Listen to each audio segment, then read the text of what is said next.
Hello, everyone. This is criminal profiler Pat Brown, and I want to talk to you about what happens when parents don't recognize psychopathy in their own children. Now, I will start out by saying, because I am not a psychologist or psychiatrist, and I am not diagnosing psychopathy. So I cannot say that Nick Reiner is a psychopath. I cannot say that. However, I do feel that there are times when parents are unable to recognize the danger they and their families are in by certain family members because they, first of all, love them. They want to believe that everything is going to be okay. And so they play down a lot of behaviors. And many times when they take the child to a psychologist or psychiatrist, they also do not tend to like to say the word psychopath. So they will say things like bipolar, or maybe they have autism, or whatever. They'll come up with something else, but not maybe narcissism, maybe borderline personality disorder, but not psychopathy, because that's kind of means that A, you can't treat them, and that you're kind of at a dead end.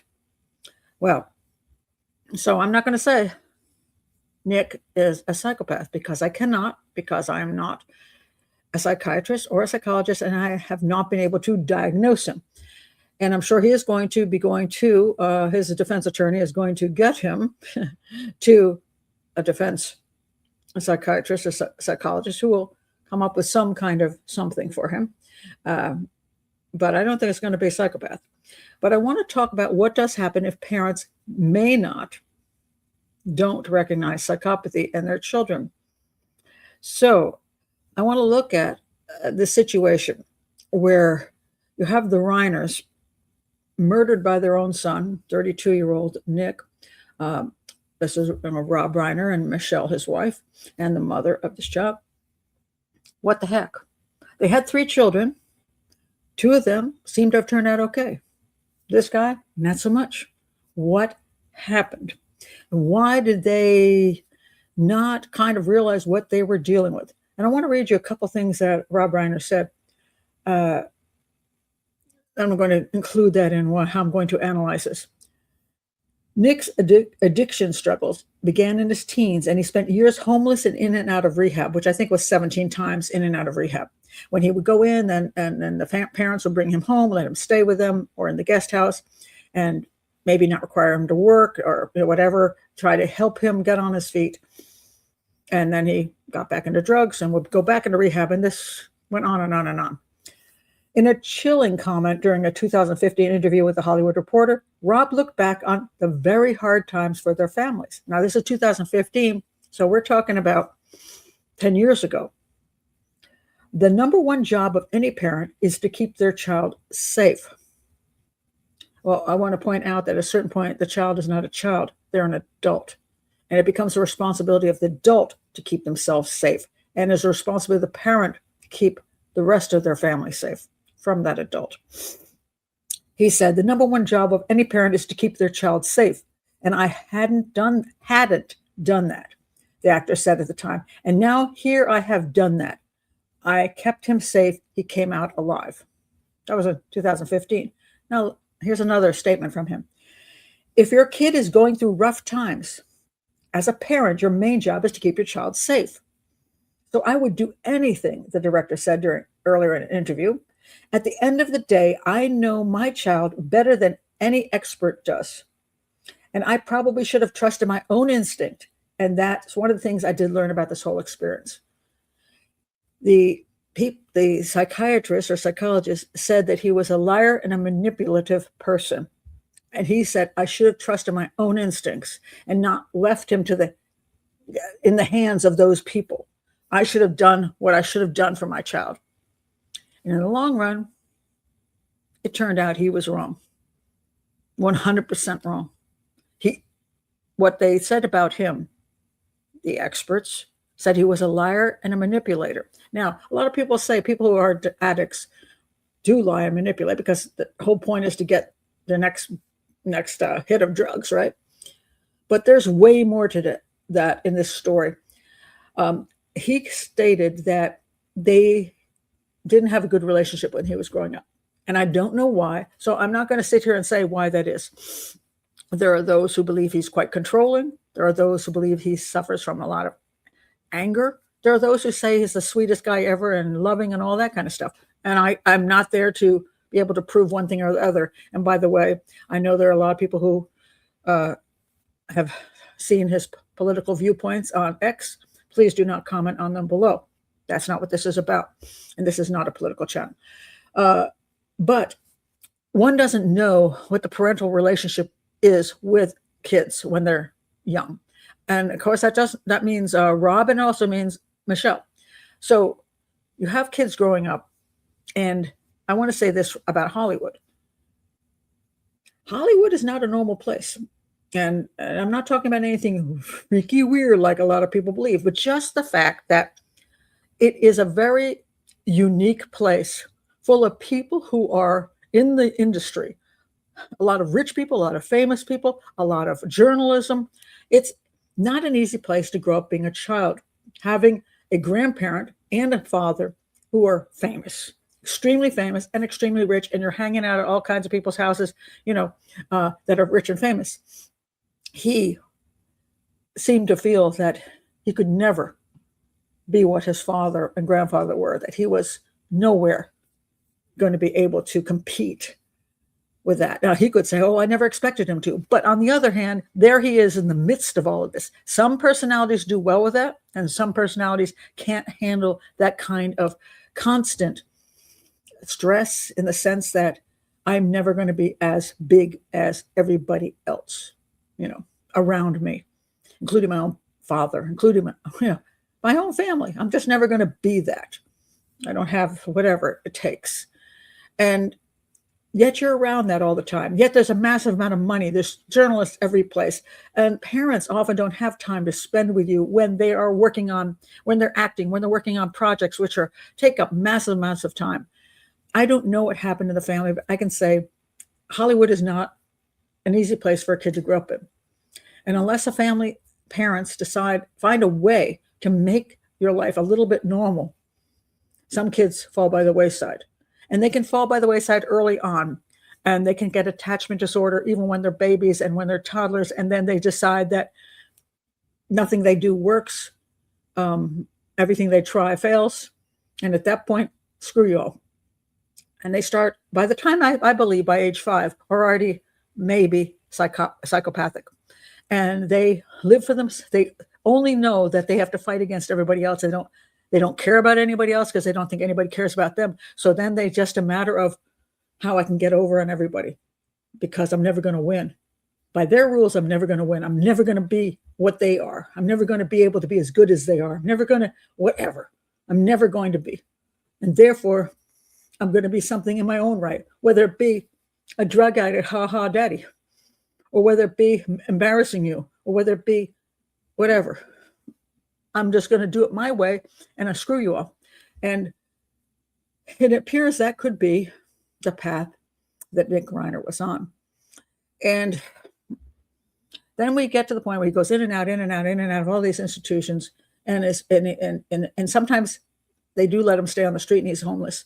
And then they let him back in again and let him back in again and let him back in again. Why do they do that? Is it because they love him and don't want him? They're trying so hard to make him finally, they want to win.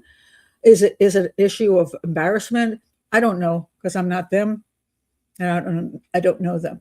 But once your child becomes an adult, they are on their own essentially. You can help them, but you should never do anything, in my opinion, that you control them and you manipulate them yourself. And if you're going to help them, then you can help them, but only in certain ways. And after that, they have to help themselves. And if they choose not to help themselves, you got to let them go. And maybe it'll take 20 years before they help themselves. Maybe they will die in a ditch. But once they reach a certain point, you cannot allow them to lie and manipulate, steal, destroy your home, threaten you, and keep playing these games with you, because at some point you ought to recognize it may not be just the drug addiction. It may be the mental state. It may be the personality disorder that is also there with the drug addiction. Because a lot of people seem to separate two things. You're either a psychopath or a drug addict, but you can be both. You can be both. So it does, just because you have one issue doesn't mean you don't have the other issue. And you need to recognize when both issues are there together, because you can't fix psychopathy. You may be able to help with drug addiction, but you can't fix psychopathy. So if you have a character as a child who is very questionable as to anything about his mental state, in other words, you notice that he lies, he manipulates, he doesn't care about anybody else but himself, highly narcissistic. It's all about him and not about you. And he has no empathy for anybody else. You're probably looking at a psychopath. But if you're going to ignore that, you're going to pay the price one day. And I believe that's exactly what happened. Now, here he is, 32 years old, and still not functioning at all. And what's interesting to me is that Dad and Mom take him to a party, and he is acting oddly. He was acting oddly before he went to the party. And then they took him to their friend's house. I'm not going to say which one. We all know if you read the news. They took him to a party of their friends, a child who is unstable. That to me shows me a little bit about maybe he doesn't have good judgment, because he shouldn't be inflicting him on his friends. If your child is a problem, especially 32 years old, you don't take them there.